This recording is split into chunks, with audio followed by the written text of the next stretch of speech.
한여름 햇살처럼 뜨거운 감동이 있는 곳. 여러분 안녕하세요. 보이는 라디오 DJ 조민지입니다. 여러분 혹시 나도 모르는 사이에 손끝에 아주 작은 상처가 났던 경험 있으신가요? 큰 상처가 아니니까 괜찮겠지라고 생각했지만 따끔따끔 쓰리고 또 아프죠.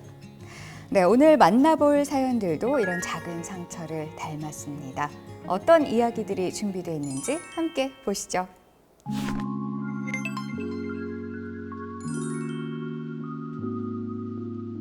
네, 첫 번째는 창원지검 진주지청의 김수연 검사님 이야기입니다.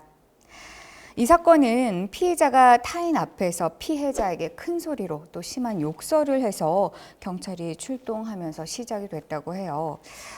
사건을 담당했던 김수연 검사님은 범행을 자백하고 또 반성문까지 제출하는 피의자 모습에 약식 기소를 할 예정이었다고 하는데요. 그런데 이상한 부분을 또 발견하게 됐다고 해요. 그 기록을 꼼꼼히 살펴보니 피의자에게 2020년부터 재물손괴죄, 상해죄, 또 모욕죄 등 지속적인 범죄 사실로 약식 명령이 있었다고 합니다. 네, 더 큰 문제는 지난 범죄부터 이번 모욕 사건까지 피해자가 모두 같은 사람이었다는 점이었습니다. 검사님은 이 상황이 단순 약식 기소 사안이 아니라고 판단을 해서 피해자에게 직접 전화를 걸어서 사건 내용을 또 확인을 하셨다고 하는데요. 그런데 먼 친척인 피의자가 해결되지 않은 이 갈등에 앙심을 품고 1년여 동안 피해자를 괴롭혔고 또 심지어 며칠 전에는 피의자의 아들에게 폭행까지 당했다는 사실을 또 알게 됐습니다. 네, 이에 김수연 검사님은 피의자의 재범을 방지하기 위해서 구공판 기소했습니다. 네, 김수연 검사님의 노력에 감동한 피해자의 따님이 또 감사 편지를 보내주셨는데요. 편지와 응원의 댓글 함께 만나볼까요? 일면식도 이해관계도 없는 피해자의 어려움에 깊이 공감해 주신 마음 참 많이 감사합니다. 덕분에 검사님의 법에 대한 신념과 정의로움을 느낄 수 있었습니다. 라는 글이었어요.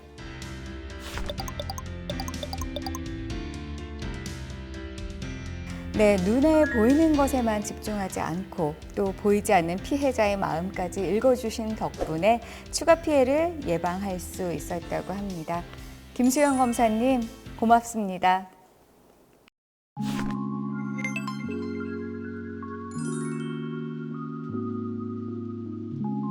네, 두 번째는 조금 특별한 이야기입니다. 네, 부천지청 이경민 수사관님이 보이스피싱범으로 오해를 받았던 조금 재미있는 사연인데요. 네, 이번 사연은 수사관님과 영상통화로 만나보도록 하겠습니다. 네, 수사관님 안녕하세요. 네, 안녕하십니까. 부천지청에서 압수물 처분을 담당하고 있는 이경민 수사관이라고 합니다. 제가 조금 재미있는 이야기를 들었는데 그 수사관님께서 보이스피싱범으로 오해를 받으셨다고 하는데 어떻게 된 일인지 조금 자세하게 들어볼 수 있을까요? 네, 이번 사건은 자녀를 사칭한 보이스피싱범에게 460만 원을 이체한 피해자에게 돌반지 22개를 환불해야 하는 사항이었습니다. 그런데 피해자분은 모르는 전화번호라서 그런지 전화를 전혀 받지 않는 그런 상황이었습니다. 이미 보이스피싱에 한 번 이제 당하셨다고 하니까 그 피해자 입장에서는 조금 오해할 수도 있었을 것 같은데요. 네, 요즘은 검찰청 직원을 사칭한 보이스피싱 사건도 많고 본인은 460만 원을 이체했는데 갑자기 돌반지 22개를 보내준다고 하니 분명 오해하실 수도 있었을 것 같았습니다. 저도 처음에는 금은방에서 훔친 건가 하고 생각을 했는데 기록을 자세히 살펴보니 범인이 이체된 460만 원으로 금반지를 사서 가지고 있었던 것이었습니다. 제가 전화를 계속 했는데 전화 신호는 가는데 받지는 않고 문자를 남겨도 회신이 오지 않아서 많이 답답했었습니다. 그래도 전화번호와 주소가 명확했기 때문에 이렇게까지 연락을 하는데 한 번쯤은 회신이 오지 않을까 하는 생각으로 계속 연락을 했었습니다. 그래도 연락이 결국 되지 않아서 자녀 전화번호까지 조회를 해서 자녀에게 연락을 했는데요. 처음에는 자녀분도 전화를 전혀 받지를 않으셨습니다. 그래서 문자를 한 번 더 남기고 다시 전화를 하니 다행히도 자녀분께서는 전화를 받으셨고요. 자녀분도 이거 보이스피싱 아니냐 하면서 많이 의심을 하셨습니다. 그래서 제가 사건 번호, 법원 번호, 판결 내용, 피해 금액이 금반지로 바뀌게 된 사연, 그런 것들을 자세히 알려드리고요. 정 의심이 가시면은 인터넷에서 검찰청 대표 번호를 검색해서 부천지청으로 연결을 해서 나에게 연락을 해보는 게 어떻겠냐 하는 식으로 설득을 해서 돌려드리게 되었습니다. 네, 검찰청 대표 번호로 이제 전화를 하면 알 수 있다고 하는데 몇 번인가요, 수사관님? 네, 대표 번호는 1301번입니다. 네. 그럼 이제 오해를 풀고 난 뒤에 통화를 했을 때 그 피해자의 반응은 또 어땠나요? 사건이 시간이 많이 흐르기도 했고 보이스피싱 사건 특성상 피해자분들이 피해 금액을 거의 돌려받을 수는 없기 때문에 피해자분도 포기를 하고 계셨었는데요. 생각하지도 못했던 선물을 받은 것 같다고도 하시면서 끝까지 포기하지 않고 연락을 해주어서 너무 고맙다고 하셨습니다. 네, 그 이미 한 번 이제 보이스피싱범에게 속아서 그 피해자가 수사관님의 전화를 잘 믿지 못했던 건 제가 생각했을 때 어쩌면 좀 당연하다고 또 생각이 들었어요.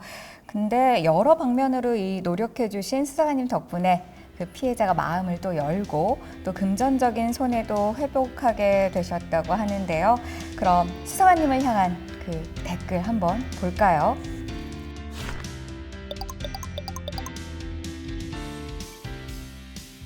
네, 많은 분이 수사관님의 진심 어린 열정을 또 축하해 주셨는데요. 이렇게 지속적인 수사를 통해서 범죄 피해를 회복할 수 있게 돼서 정말 다행입니다. 지금 이 순간에도 그 마음을 졸이고 계실 보이스피싱 피해자분들에게 한 말씀 또 부탁드릴게요. 네, 알고 있으면서도 당하는 게 보이스피싱인 것 같습니다. 하지만 검경 모두 협력해서 보이스피싱 범죄 근절을 위해서 노력하고 있고 수많은 검사님들, 수사관님들께서 열심히 수사하고 있으니 이번 사건과 같이 좋은 결과가 앞으로도 또 있지 않을까라고 생각합니다. 저도 최대한 많은 피해자분들에게 적은 금액이라도 환불될 수 있도록 더 노력하도록 하겠습니다. 네, 수사관님 마지막으로 더 하시고 싶은 말씀 있으시면 한 말씀 부탁드릴게요. 예, 보이스피싱은 예방이 최선인 것 같습니다. 요즘 잡혀오는 중간 전달책들의 이야기를 들어보면 본인은 보이스피싱인 줄 몰랐다. 그냥 고액 알바라고 해서 했을 뿐이라고 진술을 하는 경우가 많은데요. 중간 전달책 분들도 조금이라도 의심이 가면 경찰에 신고를 해주시면 더 많은 피해자를 줄일 수 있을 것이라고 생각합니다. 이상입니다. 네, 수사관님 오늘 귀한 시간 내주셔서 정말 고맙습니다. 네, 이번 사연처럼 앞으로도 국민의 편에서 꼼꼼한 업무 처리 부탁드릴게요, 수사관님. 감사합니다. 열심히 하겠습니다. 네, 고맙습니다, 수사관님.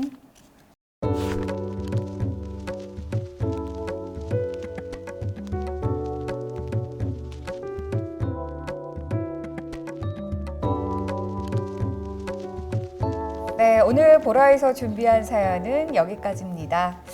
네, 앞으로도 검찰은 여러분의 보이지 않은 작은 상처까지 위로하고자 항상 최선을 다하겠습니다.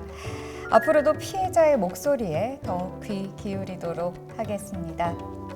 네, 이제 마지막 인사를 드려야 할 시간인데요. 오늘은 평소와 다른 인사를 하게 됐습니다. 그동안 보라 DJ로 제가 따뜻한 이야기를 나누며 굉장히 행복했는데요. 제가 잠시 자리를 비우게 됐습니다. 네, 비록 몸은 보라를 떠나지만 마음은 이곳에 남겨두고 여러분과 함께 하도록 하겠습니다. 네, 몸 건강히 돌아오겠습니다. 그동안 시청해주신 여러분 고맙습니다. 고맙습니다.